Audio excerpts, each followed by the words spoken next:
Be weary of any time you say to yourself, I'm just going to put this here for the time being, I'll move it later. I kind of wanted to move things around on my shelf.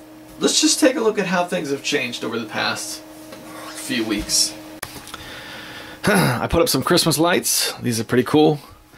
They change colors.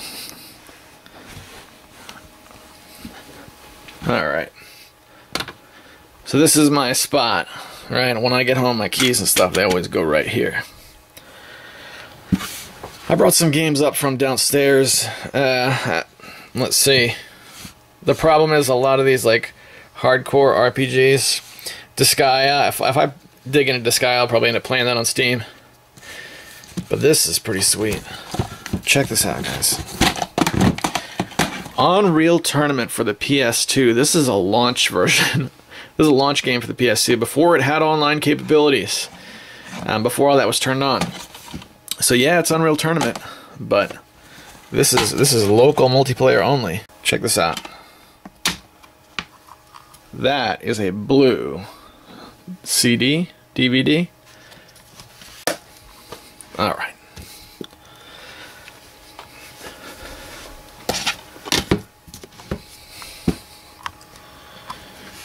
Siphon Filter Dark Mirror I've had for years, and I've never played it even once. One of these days, I gotta pop it in. In this stack, probably the things that get played the most: Dead or Alive Ultimate, DOA 2 in this box set, and also Midway Arcade Treasures.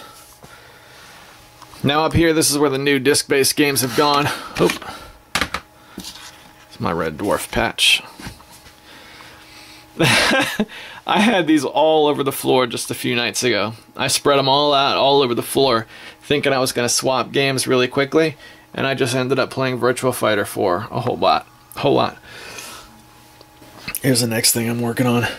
I got my Super Nintendo here, but it's not hooked up. I don't have any more space in my look at this fire hazard here.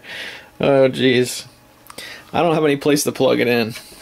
So I rig up a temporary rig when I want to play it, but that's not sustainable. Eventually you run into an instance where you want to play the game, but not enough to actually hook it up.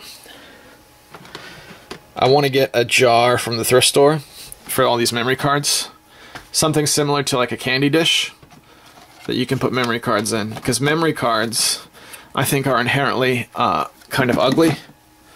So anything you can do to try and make them a little bit more pleasing to look at, I think is good. Passwords for Castlevania 4. I've also got Magic the Gathering Battlegrounds for the original Xbox here.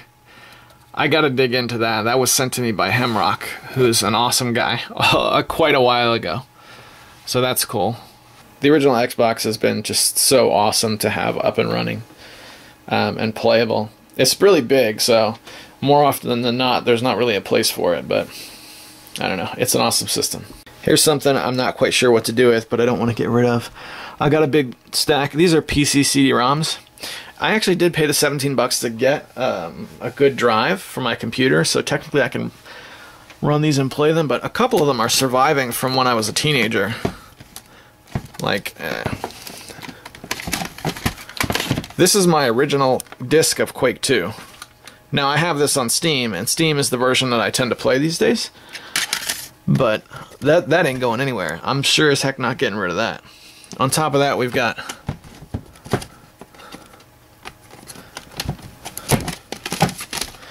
I'm a big fan of the original Tomb Raider games. This is Tomb Raider: The Lost Artifact, which was like a standalone expansion pack for that's a contradiction, for Tomb Raider 3. So what we have here is like a really small, unattainable standalone Tomb Raider game from the classic series. This ain't going anywhere. But they're not getting played, you know, and they're getting harder and harder to hold on to. Oh, here's another cool one.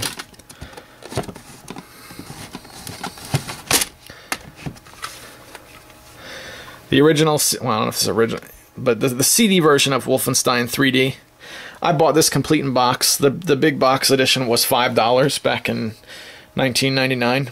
It was already, you know, super old by then.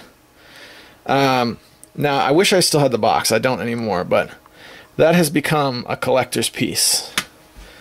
That box, anyway. The CD alone, I don't know. Good luck finding it, but I don't think it fetches for a lot of money either. So that's cool to have. Not awesome in dollars and cents, but awesome, just an awesome thing to have. Apart from that, there's a few oddities down here, but I don't know. These games are not super useful, but they're also near and dear to my heart, which creates a storage problem when you have situations like that. One thing I'd like to do, use this guy right here. I got a few complete in-box NES games, not many, but a couple. That's a spot for a showpiece, right? Just as an example. There you go. I think that's pretty sweet. I am not one to usually have something like that in my collection, a showpiece like that. So that's my place right now, my game zone. It's pretty cool. I like it. It's not growing out of control.